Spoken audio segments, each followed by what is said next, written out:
I found the receipt in his jacket pocket while doing laundry. $35,000. Wire transfer. To a clinic I'd never heard of. Except that wasn't the cancer treatment center. That wasn't even in the same state. My hands were shaking so hard I could barely hold my phone as I Googled the name. And when the website loaded Cosmetic Surgery Clinic, Beverly Hills, I felt my entire body go cold. 2 years. 2 years of watching him go to chemo. 2 years of holding his hand through fake side effects. 2 years of draining our retirement, our daughter's college fund, everything, while he was actually bankrolling his mistress's new face. I'm going to tell you exactly how I found out my husband was a liar, a cheater, and honestly, one of the most creative sociopaths I've ever encountered. And trust me, what I did about it, he never saw it coming. We'd been married for 16 years. Rob was my high school sweetheart. I know, everyone says those never last, but we were different, or so I thought. We had a daughter, Emma, who was 14 when this all started. Rob worked in pharmaceutical sales, traveled a lot, made decent money. I was a teacher. We lived in a nice suburb outside Phoenix, normal life, soccer games, book club, Sunday dinners with my parents. Then 2 years ago, Rob came home from a work trip, looking pale. He sat me down at our kitchen table and told me he'd been having headaches, bad ones. He'd seen a doctor while traveling, and they'd found something. A tumor, brain cancer. Stage 2, maybe stage 3, they weren't sure yet. He needed to start treatment immediately. I remember the sound that came out of me, not a scream, something animal, my husband, my partner, the man who still kissed me goodbye every morning. I held him while he cried. Real tears. Or God, were they real? I still don't know. The next 6 months were a blur. He started chemo every other Thursday. He'd leave at 7 in the morning, come home at 6 or 7 at night, exhausted. Sometimes he'd vomit. He lost weight. Not a lot, but enough that people noticed. Enough that my mother kept bringing over casseroles. He shaved his head preemptively, said he wanted to control it before the hair loss started. I thought that was brave. I told everyone how brave he was. The medical bills started piling up. His insurance covered some of it, he said, but the experimental treatment, the one that was actually working, the one that might save his life, wasn't fully covered. We needed to pay out of pocket. First it was $12,000, then another $8,000, then $15,000 more. I pulled from our savings without question. What else was I supposed to do? Let him die? I took out a loan against our house. I cashed out my retirement fund, paid the penalty. Emma's college fund, the one we'd been building since she was born, we drained half of it. I tutored kids after school for extra money. I sold my grandmother's jewelry. And the whole time, Rob was so grateful. He'd hold my hand and say, "I don't deserve you." That's the part that makes me want to scream now. He'd look me in the eyes and say, "You're saving my life." About 18 months in, I started noticing small things. Nothing dramatic. Just off, like how he never wanted me to come to his appointments. He said it was too depressing, that he needed me to be strong at home for Emma, not watching him get poisoned with chemicals.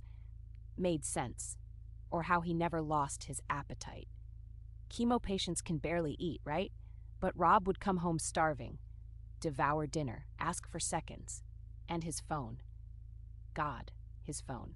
He started sleeping with it under his pillow, taking it into the bathroom. If I walked into a room while he was texting, he'd flip it face down so casually.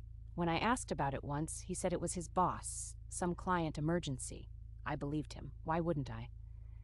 But that wasn't even the worst part. 3 months ago, Emma came to me crying. She said Dad had snapped at her when she borrowed his laptop for a school project. She'd accidentally seen his messages. She didn't want to tell me, didn't want to believe it, but she saw texts to someone named Jay. Nothing explicit, Emma said, but weird, affectionate. She showed me a screenshot she'd taken, hands shaking. "Can't wait to see the final results, babe. You're going to be so happy." I told her it was probably a coworker. I told her people text casually now. It doesn't mean anything. But I didn't believe myself, so I waited. I watched. And 2 weeks ago, I was putting away his laundry and I found that receipt. The wire transfer to Premier Aesthetics, Beverly Hills. $35,000, dated 4 days earlier. I sat on our bedroom floor and I Googled every word. Cosmetic surgery clinic, specializing in rhinoplasty, breast augmentation, facial reconstructive work. I clicked through their gallery and my stomach dropped. Young women, Before and after photos. Gorgeous transformations. I checked our bank statements going back 2 years, 73 separate transfers, over $240,000 gone. I didn't sleep that night. I just sat in the dark trying to piece it together. And then it clicked. The chemo Thursdays. The exhaustion, probably from spending all day with her, the weight loss, he'd been hitting the gym, hadn't he? Getting in shape. For her, the shaved head was just part of the costume. I had absolutely no idea what was about to happen. The next Thursday, I told Rob I had a half day at school. I kissed him goodbye. I watched him leave for his appointment. And then I followed him. Stayed 3 cars back. He didn't go to any hospital. He drove 2 hours to Scottsdale and pulled into the parking lot of a luxury apartment complex. I watched him go inside. I waited 20 minutes. Then I walked up to the building, waited for someone to exit, slipped in behind them. 3rd floor. I could hear music. I followed the sound and found the door slightly open. I pushed it wider. Rob was in the kitchen, with a woman who looked maybe 28. Perfect face, perfect body. She was laughing. He had his arms around her waist. There were surgery consultation brochures spread across the counter. I said his name, just once. The look on his face, I will take that look to my grave. She didn't even know he was married. Her name was Jessica. She was a pharmaceutical rep he'd met on a work trip 2 years ago. He told her he was divorced, that he was a successful investor, that he wanted to help her launch a cosmetic surgery business. She'd do the marketing and client relations, partner with surgeons, take a cut. He'd fund her startup costs, and in the meantime, she could test the services. Free surgeries, new nose, breast implants, lip fillers, Botox. All of it, compliments of my family's savings. She started crying when I told her the truth, that he wasn't divorced, that he didn't have money, it was all stolen from his wife and daughter, that he'd been faking cancer. Rob tried to deny it. Then he tried to say the cancer was real, but he'd been secretly healed. Then he just stood there, silent. I called my lawyer from their apartment, filed for divorce the next day. And what I did next? Most people told me I'd gone too far. I reported the whole thing to his company. Turns out, using pharmaceutical connections to seduce women in fake medical conditions is a fireable offense. Who knew? He lost his job within a week. Then I went to the police. Fraud. Forgery. He'd forged documents, fake medical bills, fake insurance statements. They opened an investigation. But here's my favorite part. I contacted every single person we knew. I wrote a detailed email.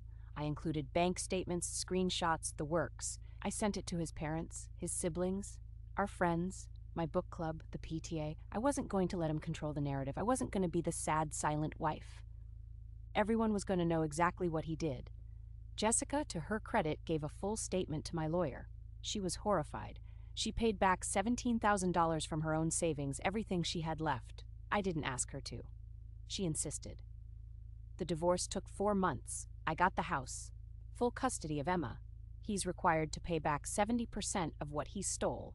Court-ordered restitution, garnished directly from whatever job he manages to find. He's currently living in his brother's basement. I've seen him twice since that day. Both times in court. Both times he looked like a stranger. Emma's in therapy, so am I. But we're okay. Better than okay, actually. We've started over. I got a promotion at school, department head. Better pay. Emma got a part-time job and she's saving for college herself. She says she's proud of us, that we're stronger now. I won't lie and say I'm grateful this happened. I'm not. But I'm grateful I found out. I'm grateful I didn't waste another single day. If someone shows you who they are, believe them. And if someone steals from you while looking you in the eyes and calling it love, take everything back.